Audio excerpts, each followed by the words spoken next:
Hi, and welcome to Lost Genre Malicious Compliance, where getting a free ride isn't exactly what they expect.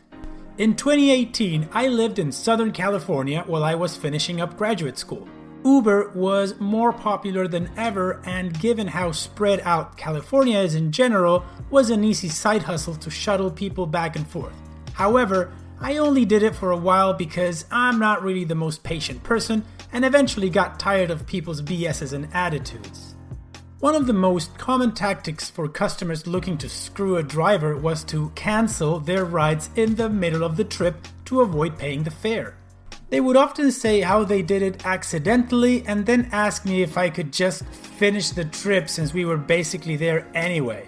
This happened to me 3 times. The first 2 times I pulled over and told them to get out of my car, to which they complied, albeit they called me several names and threatened to kill me. The 3rd time is the subject of this post. It was about 4:30 in the afternoon on a Tuesday when I decided to log on and catch some fares. Most people go into the office on Tuesday and Thursdays and are looking to get rides home between 4 and 5 p.m. to beat the traffic. At this point, I should mention that I was living in San Diego. If you know the area, you'd know that many people work in the city and live in the outer areas, Chula Vista, Imperial Beach, Escondido, Pacific Beach, because it's cheaper. The day of the event, oh yes, it was an event, I picked up a middle-aged girl who was a student at the local community college downtown. Although she was in community college, I could tell she had money by the way she dressed and where she was going, La Jolla. She gets in my car and starts to make conversation with me. I'm driving through town, and as I am about to get on the highway, I hear the cancellation ding. I pull over to a parking lot and let her know that she canceled the ride and I could not drive her until she rebooked it. She gave me the "it was an accident" excuse. I told her not a problem and to just rebook the route. Well, at this point, all those people I told you about earlier had just got off work and we were in what I call the power hour of maximum surge pricing. La Jolla is like 25-40 minutes away from downtown San Diego, depending on traffic. I looked and the trip would have cost her $70. She told me that she wasn't going to pay that. I said fine and asked that she exit my vehicle. She refused and told me to take her home like I was her chauffeur. At this point, I was pissed and wouldn't have done it even if she gave me $100 cash. I didn't really need the money. I asked her politely again. She refused. I had never really gotten to this point before. The other 2 people were guys and would have had no qualms about yanking their butts out by force and beating them in the middle of the highway. However, that wouldn't have been a good look in this situation. I thought about going to the police given we were 3 blocks from the headquarters, but I wanted her to feel the burn. Cue malicious compliance. I asked her if she wanted a free ride. She suddenly perked up and said, "I knew you'd come around, you're such a nice guy." I said, "Buckle up," and we got on Interstate 5. Here is the part where I tell you that San Diego is 16 miles away from the Mexican border. I also keep my passport in my glove compartment because I did volunteer work in Rosarito every so often. We were about 4 minutes into the ride when she asked where we were going. I turned around and told her, "I'm going to Tijuana and I'm glad you can join me. I hope you brought your passport." At first, she didn't think I was serious, but by exit 4, she started to panic. I told her she was welcome to get out at any time, but she needed to make a decision soon because after we passed exit 1, there was no turning back. I also told her that I wasn't taking her back. Well, she got the message and pleaded for me to pull over. I pulled over and dropped her off at the outlet mall in San Isidro, at the border. Just for fun, I checked the Uber rate from the mall to La Jolla and the cheapest rate was $87 for a pool ride. I didn't make any money that night, but that was the richest experience I had while being a rideshare driver. I stopped about 1 month later and sold my car.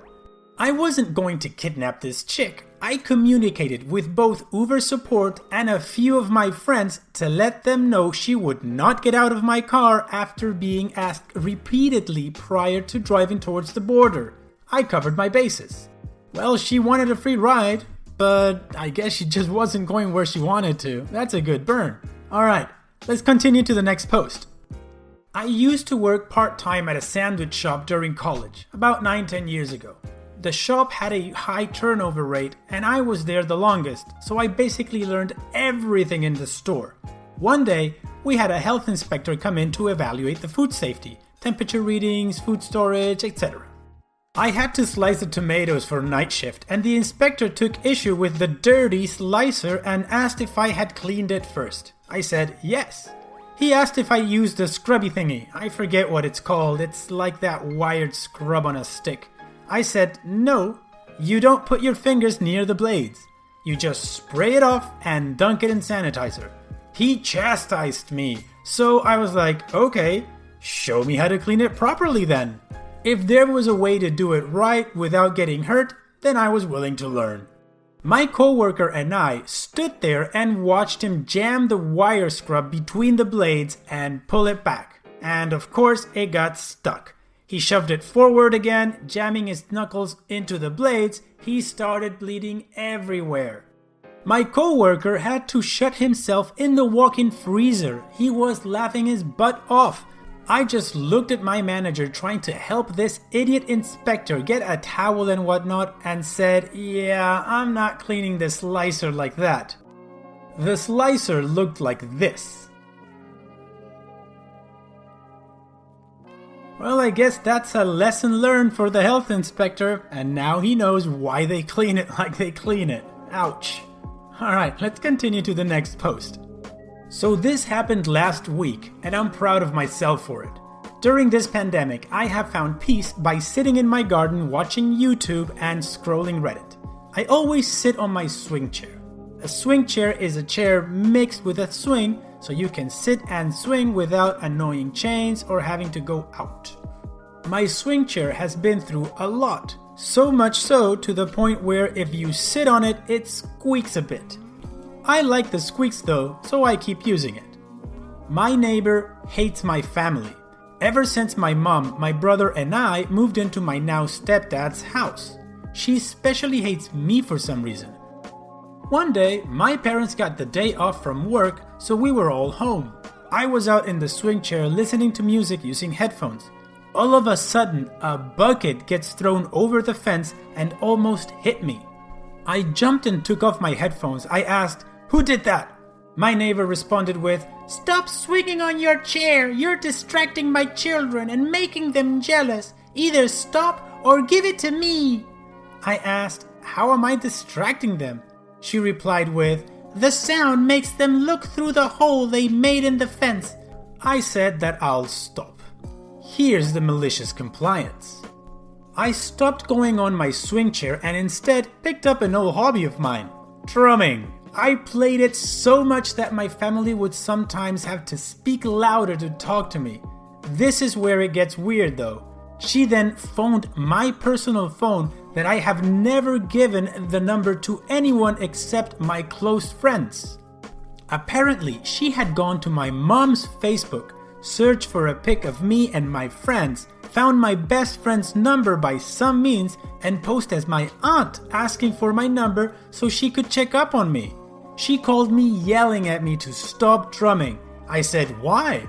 And she said, "Because of the noise." I said that she said I had to stop swinging, so I took up a hobby. She hung up. I now go on my swing chair, play drums, and play drums with my brother on his guitar. Revenge is best served cold. Well, creepy, stocky lady, you got what you had coming. Rock on, drummer dude. I hope you're having fun. Alright, let's move on to the final post. Last night, I bought a package of donuts for my family. There's 5 of us to share. This morning, there was a half of a donut, along with several whole donuts, left from my daughter taking a half and leaving the other. I took the half since nobody had eaten it and had a wonderful snack. A little while later, my daughter comes in upset that someone had eaten her half of a donut. She's 16. I don't know, she gets upset by a lot of things. I said I ate it, and she got mad and said, "That was mine, I was saving it," etc. I explained that if you take half of a donut and leave the other half in the family/community pack, that half is free game. If you want the other half, set it aside. My wife took my daughter's side, my younger two agreed with me. We ended up by agreeing that if someone leaves a half of a donut in the pack, nobody should take it except the person that left it there. Exact wording. Fast forward a couple of hours and I'm standing in the kitchen and see that exactly half of the donuts are gone, which gives me an idea. I wash my hands, take out every donut, cut them in half, and fill the pack with the newly halved treats along with a note. Some men just want to watch the world burn. My daughter came in the kitchen and started saying, "Ha ha, very funny," and reached for a donut. I jokingly smacked her hand away and said, "Sorry kid, those are my donuts. Those are the rules." Her eyes went wide. She was speechless. My wife thought it was hilarious and said, "I win." I let my daughter have her donut anyway. Well, he did win. They were all his half donuts. And those were the rules. So yeah, those are his treats. Alright, well I hope you guys liked this video. I thought it was quite fun. This is a really cool sub. So if you did like it, go ahead and click that like button and I'll see you guys on the next video.